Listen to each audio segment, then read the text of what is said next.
Back to news. రాజధాని అమరావతి పునర్నిర్మాణ సభ వద్ద వైద్య ఆరోగ్య శాఖ ప్రత్యేక ఏర్పాట్లు చేసింది. ఈ కార్యక్రమానికి తరలివచ్చే లక్షల మంది ప్రజల ఆరోగ్యాన్ని దృష్టిలో పెట్టుకుని పదుల సంఖ్యలో వైద్య బృందాలను సిద్ధం చేసింది. ప్రాథమిక కేంద్రాలతో పాటు 30 పడకలతో 3 తాత్కాలిక హాస్పిటళ్లను, ప్రతి రహదారిలో హెల్త్ చెకప్ క్యాంపులను సిద్ధం చేసింది. ఇక సభకు హాజరయ్యే ప్రజలు ఆరోగ్య సమస్యలు తలెత్తితే ఆందోళన చెందాల్సిన అవసరం లేదంటున్న వైద్య బృందంతో మరింత సమాచారం మా అమరావతి బ్యూరో హరికిషన్ అందిస్తారు. అమరావతి పునర్నిర్మాణ శంకుస్థాపన కార్యక్రమంలో వైద్య విభాగం కీలక పాత్ర పోషిస్తోంది.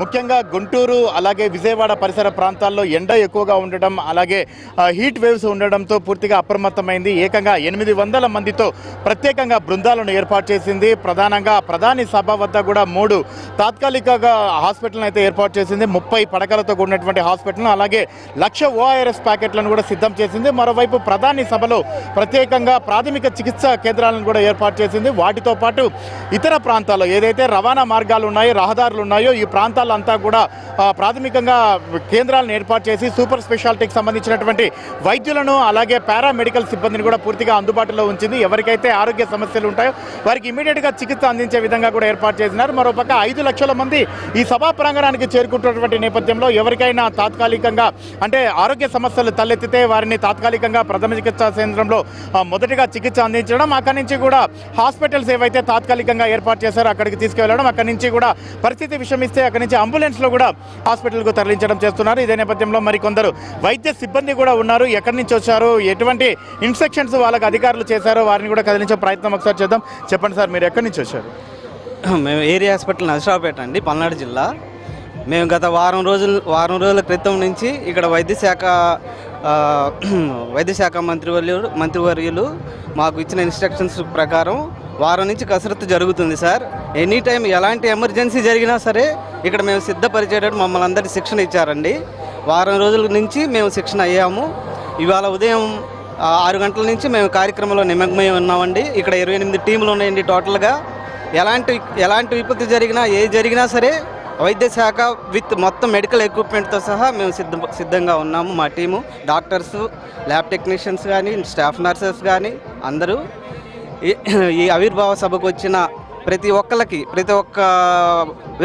ఒక్క పర్సన్కి ఎవరైతే వస్తున్నారో వేరే గ్రామాల నుంచి కానీ, వేరే ప్రాంతాల నుంచి కానీ, మారుమూల నుంచి కూడా వచ్చే వాళ్ళందరికీ ఎటువంటి సౌకర్యం, ఎటువంటి ప్రమాదం జరగకుండా మొత్తం మెడికల్ ఎక్స్పెంట్తో సహా మేము ఉన్నాము. ఈ అమరావతి సభ ఈ రకంగా ఇలాగ జరగటం మొట్టమొదటిసారిగా ఇదే ఫస్ట్ టైం అంటే మాకు తెలిసి మేము వైద్య శాఖలో ఉన్నప్పటి నుంచి ఈ రకంగా చేస్తున్న మాకు కూడా చాలా ఆనందంగా ఉంది సార్. అమరావతి ఈ రకంగా డెవలప్ అవుతున్నందుకు టోటల్గా మొత్తం సభ మొత్తం అయిపోయిన తర్వాత అందరూ ప్రతి ఒక్కరు ఇంటికి వెళ్ళిపోయిన తర్వాత మా బృందం వెళ్తున్నామండి. ఇలా ఇన్స్ట్రక్షన్స్ ఇచ్చారు. ఇలా ఇన్స్ట్రక్షన్స్ ఇచ్చిన అధికారులందరికీ కృతజ్ఞతలు తెలుపుతున్నాం సార్. మీరు చెప్పండి, ఎలా అనిపిస్తుంది ఈరోజు ఈ కార్యక్రమంలో పాల్గొనడం, మీరు సేవలు అందించడం? హ్యాపీగా అనిపించిందండి. ఎందుకంటే పేద ప్రజలకి వేరే దూర ప్రాంతాల నుంచి మోడీ సార్ని చూడాలని, సార్ ఏమి స్పీచ్ ఇస్తారు ఏంటి అనేది తెలుసుకోవాలనే ఆశతో చాలా దూరం నుంచి వస్తూ ఉంటారు. ఎవరికైనా ఏదైనా ప్రాబ్లం, ఇన్సిడెంట్స్ ఏదైనా జరిగినప్పుడు మేము మా సర్వీసెస్ సంతోషకరంగా అందిస్తామని మేము చెప్తున్నాము. అదొకటను, మోదీ సారు ఇలాంటి సిచ్యువేషన్లో కూడా, మొన్న పహల్గాం జరిగింది కదా, అలాంటి సిచ్యువేషన్లో కూడా ఇంత దూరంగా అసలు అంత మోదీ సార్ ధైర్యం అండి. మీరు చెప్పండి, మామూలుగా ఈరోజు ఎటువంటివి అంటే ప్రికాషన్స్ మీకు చెప్పారు? అయితే ఇక్కడ చాలా ఏర్పాట్లన్నీ చాలా బాగా చేశారండి. ఎటువంటి ఇబ్బందులు లేకుండా అందరికీ హాస్పిటల్లో కానీ ఏదైనా అన్నీ సమకూర్చారండి. అందరూ క్షేమంగా వెళ్ళి ఈ ప్రాంగణం బాగా జరగాలని ఆశిస్తున్నాను. మొత్తానికి అదే వైద్య శాఖ ప్రత్యేకమైనటువంటి దృష్టి సారించి మోదీ సభ పైన వచ్చేటటువంటి ప్రజలకు ఎటువంటి ఇబ్బందులు కలగకుండా ఉండే విధంగా అన్ని చర్యలు తీసుకోవాలని చెప్పేసి కూడా సూచించింది.